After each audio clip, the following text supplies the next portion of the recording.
नमस्कार, सत श्री अकाल, आदाब। आजकल आपने पेट्रोल और डीजल के प्राइसेज में जो हाइक हुए हैं उसके बारे में बहुत सारी डिबेट सुनी होगी, मगर मैं उस फैक्ट के बारे में बात करना चाहूँगा जिस फैक्ट के बारे में कोई भी बात नहीं कर रहा है। मैं आपसे बात करना चाहूँगा कि जीएसटी कब आया इंडिया में। जीएसटी आया 2017 में, जब किसकी सरकार थी? जब मोदी सरकार थी, मतलब बीजेपी की गवर्नमेंट थी। उससे पहले इंडिया में कोई जीएसटी नहीं था। जीएसटी का मतलब होता है गुड्स एंड सर्विस टैक्स। तो जो पेट्रोल है और डीजल है, या तो ये गुड्स में आएगा या सर्विसेज में आएगा। जो पढ़े लिखे लोग हैं उनको समझ में आएगा कि ये गुड्स में आएगा। पर जो जीएसटी की अपनी 4 स्लैब दी गई है, 0%, 5%, 18%, 28%, उसमें से किसी में भी जीएसटी की स्लैब के अंदर पेट्रोल और डीजल नहीं आता है। और यहाँ तक कि एक एक्स्ट्रा स्लैब भी बनाई हुई है जीएसटी में एक्सपेंसिव मटेरियल्स की, जैसे टोबैको हो गया या अल्कोहल हो गया या लग्जरी कार्स होगी, उनके लिए 40% का एक प्रीमियम जीएसटी रखा गया है। अगर हम एक बात मान लें, पहली बात तो पेट्रोल और डीजल सबसे ज़्यादा इंपॉर्टेंट चीज़ है, तो ये एक हमारे घर में यूज होने वाली चीज़ों में आना चाहिए, तो मतलब 5% या 0% वाली स्लैब में आना चाहिए। बट इन्होंने उसको किसी भी स्लैब में क्यों नहीं रखा? क्योंकि इसके ऊपर अंधा मार्जिन है, अंधा मार्जिन। मैं आपको एक्सप्लेन करूंगा, बताऊं कैसे।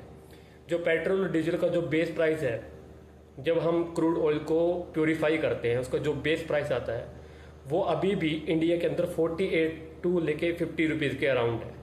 उसके ऊपर 20 रुपये सेंट्रल गवर्नमेंट का टैक्स लग रहा है, जो कि बीजेपी की गवर्नमेंट है। और जो 25 रुपये टैक्सी लग रहा है, तकरीबन 25 रुपये टैक्सी लगता है, वो स्टेट गवर्नमेंट लेती है। मतलब टोटल उसके ऊपर 45 रुपये टैक्सीज लग रहा है सेंट्रल और स्टेट गवर्नमेंट का, और 3 से 4 रुपये डिस्ट्रीब्यूशन का चार्ज जो हमारे पेट्रोल पंप वाले लेते हैं। तो हमें 90 से लेके 100 रुपये के बीच में हर जगह स्टेट में अलग अलग प्राइसेस पे आपको पेट्रोल और डीजल मिल रहा है। अगर मान लो वो बेस प्राइस के ऊपर हम जीएसटी की सबसे एक्सपेंसिव स्लैब भी लगाए, 40% वाली स्लैब भी लगाए, तब भी हमें 70 से 75 रुपये मिल जाएगा। क्योंकि 50 रुपीज़ के ऊपर अगर हम 40% का टैक्स लगाएंगे तब भी वो 70 रुपीज़ का मिल जाएगा। 4 रुपये या 5% डिस्ट्रीब्यूशन जो भी चार्जेस लेगा डीलर, वो 74-75 रुपये में आपको पेट्रोल और डीजल मिल जाएगा। मगर सबसे ज़्यादा स्टेट गवर्नमेंट किसकी है? बीजेपी की। 21 स्टेट्स के अंदर अभी बीजेपी की गवर्नमेंट है और सेंट्रल में भी बीजेपी की गवर्नमेंट है। डबल इंजन की सरकार है। 2017 से जीएसटी लागू है, कंटिन्यू बीजेपी की सरकार है। अगर उनको लोगों की इतनी फिक्र हो तो जीएसटी की स्लैब में ले आइए पेट्रोल डीजल को। अब वो बोलेंगे कि स्टेट गवर्नमेंट हमको सपोर्ट नहीं करे। भाई 21 स्टेट में तो गवर्नमेंट आपकी है ना, तो उसको लेके आइए स्लैब में। मगर वो नहीं लेके आएंगे, क्योंकि जिसके ऊपर 40 से 45 रुपये उनको टैक्सी से मिल रहा है, अब उनको वोट लेने के लिए वो पैसा कहाँ से मिलेगा?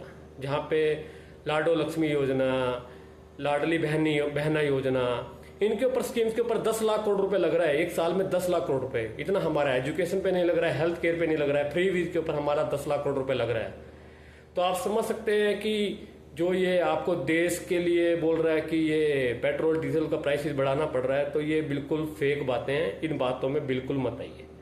अब सब लोग बोलते हैं कि यार तू तो बीजेपी से गवर्नमेंट से क्वेश्चन पूछ रहा है, मोदी से क्वेश्चन पूछता है, तू मनमोहन गवर्नमेंट से क्वेश्चन क्यों नहीं पूछता, कांग्रेस से क्वेश्चन क्यों नहीं पूछता? अरे भाई, क्वेश्चन उससे पूछा जाता है जो पावर में होता है। कमजोर आदमी से तो कोई भी क्वेश्चन पूछ सकता है, मुझसे तो कोई भी क्वेश्चन पूछ सकता है। अगर क्वेश्चन पूछना है तो आपके आस पड़ास की सड़क क्यों नहीं बन रही है, आपकी गली का कचरा साफ क्यों नहीं हो रहा है, आप अपने एमसी से क्वेश्चन पूछोगे ना। जो एमसी हार गया उससे थोड़ी ना क्वेश्चन पूछोगे। तो भाई पावर से क्वेश्चन पूछा जाता है। और हम गवर्नमेंट में उनको इसीलिए लेके आए थे कि कांग्रेस की जो सरकार थी निकम्मी थी, नकारा थी, इसलिए हम बीजेपी को गवर्नमेंट में लेके आए थे, ना कि इसलिए लेके आए थे कि वो आके हमारा खून पिए। अभी जब जिस देश के 80% किसानों को 2000 रुपये की किस्त में फायदा मिल रहा है, जिस देश के बेरोजगारों को 2000-1500 रुपये का बेरोजगारी भत्ता में मजा आ रहा है, जिस देश की महिलाओं को महिला आरक्षण से मतलब नहीं है उनको लाडली बहनी योजना में 2000, 5000, 10,000 रुपये दे दो, उसमें खुश है। जहाँ की 80% पॉपुलेशन को आज भी फ्री का राशन मिलने में खुशी आ रही है, उन लोगों को ये बात समझ में आएगी क्या? नहीं समझ में आएगी। इसलिए सीधी सी सिंपल सी भाषा में मैं आपको समझा रहा हूँ।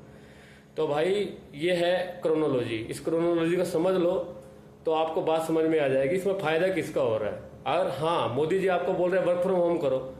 अरे वर्क फ्रॉम होम तो आप भी कर सकते हो ना भाई, जूम कॉल पे करो, माइक्रोसॉफ्ट टीम पे मीटिंग करो ना। आपको 3 घंटे के लिए दुबई में क्यों जाना पड़ रहा है? दुबई के लोग क्या आपको टीम्स पे ज्वाइन नहीं कर पाएंगे, या वहां पे इंटरनेट नहीं है? आपको 5 देशों की यात्रा पे क्यों जाना पड़ रहा है? आप भी टीम्स पे कर सकते हो ना भाई मीटिंग। अगर एक एम्प्लॉई किसी एम्प्लॉय की इतनी ताकत है कि एम्प्लॉयर के बिना वो अपना वर्क फ्रॉम होम कर लेगा। अगर आपको ऐसा है तो देश के लिए आप रूल लेके आओ कि हाँ वर्क फ्रॉम होम दिया जाए। कौन सा एम्प्लॉय एम्प्लॉयर के बिना मतलब घर पे बैठ के जॉब कर लेगा। अरे बड़ी बड़ी बातें मत करो भाई, देश के लिए कुछ काम करो, देश के लिए कुछ भला करो। अगर आपको ये समझ में आया तो बहुत अच्छा, नहीं समझ में आया तो भाई झंडा लेके, भगवा झंडा लेके घूमते रहो। और आपको एक फैक्ट और बता देता हूँ, धर्म के नाम पर वोट मांगना एक असंवैधानिक कार्य है। इसके लिए कानून है, प्रावधान है। अगर कोई धर्म के नाम पे वोट मांगता है तो जेल हो सकती है। पर जेल क्यों नहीं हो रही है? क्योंकि ज्ञानेश कुमार के घर से खुद 10 मंत्री, 10 IAS और IPS ऑफिसर बने हुए हैं, वो भी मोदी गवर्नमेंट की सरकार में बने। इस क्रोनोलॉजी को भी समझिए कि एक ही परिवार के 10 IAS और IPS ऑफिसर बन गए। फिर आप सोचोगे कि यार ज्ञानेश कुमार की फैमिली तो एक्स्ट्रा ऑर्डिनरी फैमिली होगी, वो तो इंटेलिजेंट हो सकते हैं, तो ऐसे डाउट क्यों कर रहा है? तो मैं एक बात और बता देता हूँ, ज्ञानेश कुमार के जितने भी बंदे फैमिली के IAS, IPS, IRS ऑफिसर हैं, सब दिल्ली NCR में पोस्टेड हैं। ये भी पॉसिबल नहीं है, ठीक है। और रही बात, आप ये लगाओ जो राम मंदिर का जिसने फैसला दिया, गगोई साहब, वो अगली बार जब रिटायर होने के बाद मेंबर ऑफ पार्लियामेंट बन जाते हैं, ठीक है। और मेंबर ऑफ पार्लियामेंट में वो एक भी क्वेश्चन नहीं पूछते हैं। सोचो, इतना पढ़ा लिखा बंदा, देश के लिए भला करने के लिए तो क्वेश्चन पूछना चाहिए ना गवर्नमेंट से। कोई क्वेश्चन नहीं पूछा। रही बात सुधा मूर्ति की, सुधा मूर्ति को आप जानते हो, टॉक शो के अंदर कैसी वैसी बातें करती है, महिला एम्पावरमेंट के बारे में बातें करती है। वो भी मेंबर ऑफ पार्लियामेंट थी, उसने भी ये क्वेश्चन नहीं पूछा। अभी एक टॉक शो में बुला लो तो ऐसी ऐसी स्पीच दे देगी, ऐसी हम्बल लेडी का उदाहरण दे देगी कि आप देख के हैरान हो जाओ। तो भाई चिकनी चुपड़ी बातों में मत आओ, लोगों से क्वेश्चन पूछो। और आप बोलते कि अगर मोदी नहीं होगा तो किसको वोट देंगे? क्या हम पप्पू को वोट देंगे, राहुल गांधी को वोट देंगे? भाई आप पहले तो ये जानिए कि आप वोट किसको देते हो। आप अपने मेंबर ऑफ पार्लियामेंट को वोट देते हो, ना कि मोदी को वोट देते हो, ना राहुल गांधी को वोट देते हो। आप कहीं से भी हो, जींद से हो, सफीदों से हो, पानीपत से हो, ग्वालियर से हो, भोपाल से हो, वो आप अपना मेंबर ऑफ पार्लियामेंट चुनते हैं। आप अपना मेंबर ऑफ पार्लियामेंट अच्छा चुनिए ना भाई। अनपढ़ आदमी को क्यों चुन रहे हो आप? रेपिस्ट आदमी को क्यों चुन रहे हो? आप अपना मेंबर ऑफ पार्लियामेंट अच्छा चुनिए।